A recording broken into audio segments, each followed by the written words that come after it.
Ilang rice retailers nangangambang tumumal ang benta ngayong deklarado na ang food security emergency. Report mula kay RH 50, mali pala ako, 15. Giselle Ricafort. Giselle.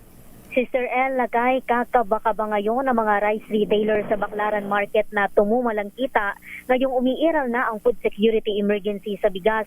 Malaki nilang kakumpetensya ang NFA rice na ibebenta ng mga lokal na pamahalaan nang hindi tataas sa 38 pesos at kalaunan mauuwi nila sa monopolyo sa butil.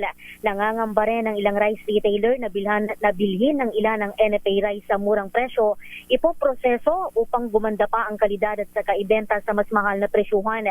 Umaaray na nga umano sila sa maximum SRP sa imported na butil dahil napilitan silang ibaba sa 58 pesos ang presyo maski yung mga stock nilang binili na mas mahal.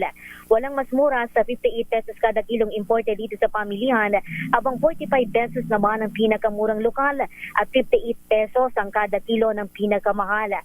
Una nang sinabi ng Agriculture Department na ibebenta ng National Food Authority ang bigas sa 36 pesos kada kilo sa mga lokal na pamahalaan mula dito sa Metro Manila at saka palalawakin sa mga lalawigan. Pakinggan natin ang ilang rice retailers. Alam naman sa NFA maraming modus dyan. Alam ng karamihan magbibigas yan. Parang na-monopolize nila. Bahala sa kasi gusto ng gobyerno yan eh. Wala kami magagawa kundi sumunod. Mura. Yung hinabol ng tao, mura. Ang mga rice retailer na sina Kuya Alvin at si Kuya Carbin na tumanggi ng humarap sa kamera, ito si Giselle Ricafort para sa DZRH, una sa Pilipinas, una sa Pilipino. Maraming salamat RH 15 Giselle Ricafort.